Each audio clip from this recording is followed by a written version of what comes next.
বন্ধুরা নমস্কার। বিষয় কত সহজে বেইমানি করে ফেলি। বন্ধুরা, আমার পিতৃদেব শৈশবে একটি কথা না পই পই করে আমাদের কানে ঢুকিয়ে দিতেন। তিনি বলতেন এরকম, কেউ যদি একটা কথা দিয়েও কোনোদিন উপকার করে থাকে, কখনো ভুলবি না সেটি।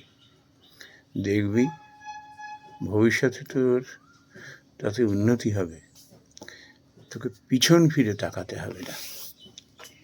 এখন এই কথাটি তিনি কি করে বলতে পারলেন? তার কারণ হলো তার জীবন দর্শন। আমি তাকে দেখেছিলাম কাছ থেকে, যে এত বড় মাপের একজন মানুষ ছিলেন, কত বড় বড় মানুষের খাতির পেয়েছেন, কত পুরস্কার পেয়েছেন। আর সেই মানুষের জীবনে একটা সময় কত দুঃখ, কষ্ট, সংকট নেমে এসেছিল, কিন্তু তাতে ভীত হননি তিনি। লড়েছেন এবং জিতেছেন। বন্ধুরা, এই জন্য এই মানুষটি আমার কাছে পরম আদর্শের, এবং এর মাধ্যমেই চিনেছিলাম মানুষদের।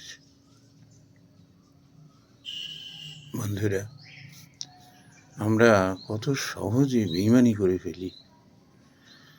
কারুর হয়তো এমন অবদান ছিল আমার জীবনে যে তার জন্য আমি শিক্ষার আলো পেয়েছি, হয়তো তার সুপারিশে আমি একটা ভালো জায়গায় যাওয়ার সুযোগ পেয়েছি, কিংবা যার গাইডেন্সে হয়তো আমি একটা ভালো চাকরি পেয়েছি, বা যে মুহূর্তে কেউ আমাকে একটা সার্টিফিকেট দিচ্ছিল না, চরিত্র সার্টিফিকেট, সেই মুহূর্তে হয়তো তার রেকমেন্ডেশনে কেউ আমাকে সার্টিফিকেট দিল। বন্ধুরা, এরকম কত ঘটনা ঘটে। কেউ হয়তো শৈশবে অন্ন জুগিয়েছিল, কত অবদান এরকম সমাজে, সংসারে। শুধু কি তাই, নিজের বাবা মা কিভাবে সন্তানকে লালন পালন করে বড় করে তোলেনি, সবাইয়ের অভিজ্ঞতা আছে। সংসারে ভাই বোনেরা একে অপরের জন্য কত না ত্যাগ স্বীকার করেন, কিন্তু আমরা যেই স্বার্থে আঘাত লাগে, ব্যাস নিমেষে সব ভুলে যাই, আর বেইমানি করতে এতটুকু দ্বিধাবোধ করি না। বাবা মাকে বৃদ্ধাশ্রমে পাঠিয়ে দিতে আমরা বিন্দু মাত্র বিচলিত হই না। বিয়ে করবার পরে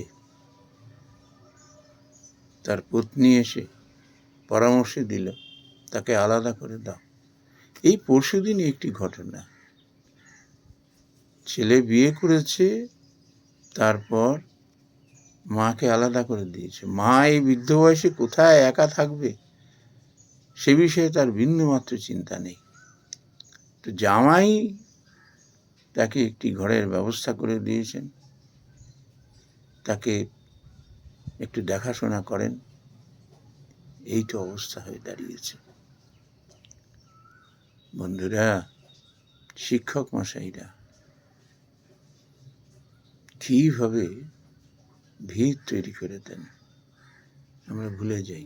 যেই শাসন করেন, ব্যাস সব ভুলে যাই, আমরা তার বিরুদ্ধে আচরণ করি। শুধু কি তাই,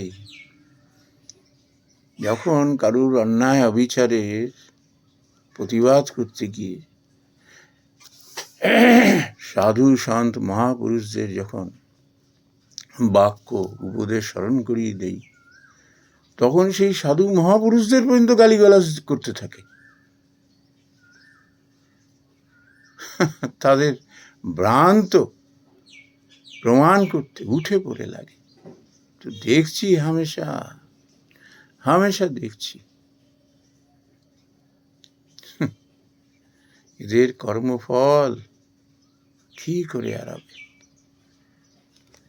বন্ধুরা, আসলে এটি কেন হয়? যখন আমাদের মেরুদণ্ডটি না দুর্বল হয়ে যায়, আমাদের মন ভীত ও সন্ত্রস্ত হয়ে ওঠে, আমরা কাপুরুষ হয়ে গড়ে উঠতে থাকি, তখন এই আচরণ করতে থাকি। সর্বদা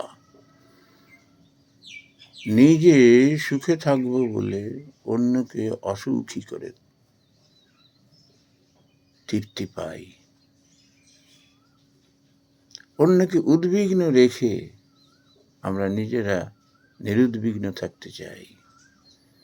যত রকমের আস্ফালন, আর ওই নরম মাটিতে আঁচড় কাটতে থাকি।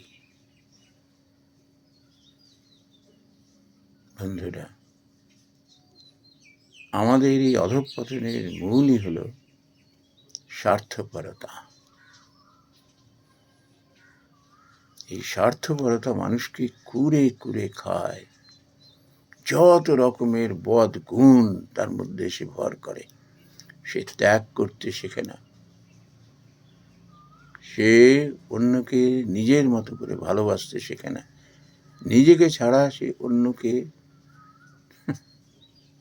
আদৌ আমল দিতে চায় না। কখনো চাপে পড়ে স্বার্থের তাগিদে শুধু ভনিতাটুকু করে মাত্র, অভিনয়টুকু করে মাত্র। মন মুখ আলাদা, কিন্তু ছোটবেলা থেকে যে স্বার্থ ত্যাগের আদর্শে বড় হয়ে ওঠে, তার মধ্যে জন্ম নেয় সদাচারের, এবং এটি ধীরে ধীরে ধীরে ধীরে মহীরুহ হয়ে ওঠে। সদাচার কি? বিনয়, নিরহংকারিতা, নিঃস্বার্থপরতা, জাতি ধর্ম নির্বিশেষে মানুষের প্রতি প্রেম, ভালোবাসা, একটা জীবজন্তু গাছপালার উপরে পর্যন্ত প্রেম। সে নিজেকে যেমন ভালোবাসে, অন্যকে তেমন ভালোবাসে। আত্মৌপম্যেন সর্বত্র সমং পশ্যতি যহ অর্জুন। শ্রীমদ্ ভগবত গীতায় বলেছেন, আত্মৌপম্যেন সর্বত্র। অন্যকে নিজের মধ্যে দেখা, নিজেকে অন্যের মধ্যে দেখা। অন্যের পায়ে একটা কাঁটা বিদ্ধে পড়ে, যেন নিজের পায়ে কাঁটাটি বিঁধেছে, ঠিক এমন ভাব হয়। অন্য যেমন একটু ভালো খেয়ে যেমন খুব তৃপ্তি পায়, নিজে যেমন একটু ভালো খেলাম, একটু ভালো পড়লাম, মনে একটা তৃপ্তি আসে, সেমনি অন্যকে ওটি করাতে পারলে তার মনে সেই রকম তৃপ্তি আসে। অন্যের একটা সুখবরে সে যেন নিজের আনন্দ খুঁজে পায়। অন্যের দুঃখ কষ্টে সেও কষ্ট পায়, পীড়িত হয়, চেষ্টা করে তার পাশে গিয়ে দাঁড়াতে, সাধ্যমতো চেষ্টা করে তাকে একটু রেহাত দিতে। এই হলো সদাচার। বন্ধুরা, এটি যেরাম এই যে আমরা একটু মানুষ যখন বড় হয়ে ওঠে, তার এই বদগুণগুলোকে যখন আমরা নিন্দা করি, যখন তার সংস্রব যখন ত্যাগ করি এই অবগুণগুলোর জন্য, আমরা ভেবে দেখি সে কি মায়ের পেট থেকে পড়েই কি এইগুলোর অধিকারী হয়েছে? না বন্ধুরা, হয়তো সে সংসার থেকে, পরিবেশ থেকে সুশিক্ষা পেত যদি, তাহলে হয়তো ওই রকম সদাচারের অধিকারী হয়ে উঠতেছে। কিন্তু দুর্ভাগ্য, সে ঠিক তার বিপরীত পরিবেশে বড় হয়েছে, তাকে কেউ শাসন করেনি। সে যে সমস্ত খারাপ কাজগুলো করেছে কেউ তাকে বলেনি এটি করো না। সে প্রতিবাদ করায় তাকে এড়িয়ে চলেছে, মুখে মুখ লাগায়নি। কিন্তু যদি কাছে ডেকে নিয়ে পরম স্নেহে তাকে যদি সদাচার শিখাতো না, তাহলে একটা সময় সে হয়তো বড় হয়ে উঠত, এরকম সদাচারী হয়ে উঠত, শীলের অধিকারী হতো। বন্ধুরা,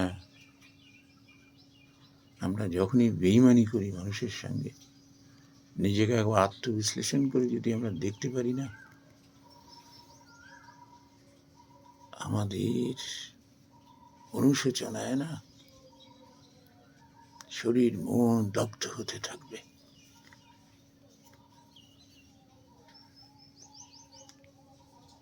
সেই আগুনে হয়তো আমাদের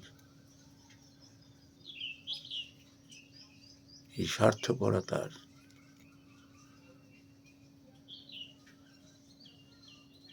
যে গাছ, যে বীজ জন্ম নিয়েছে, তা হয়তো পুরে রাখ হয়ে যাবে। আবার সেই মাটিতে সদাচারের বীজ হয়তো সে বপন করে দেবে।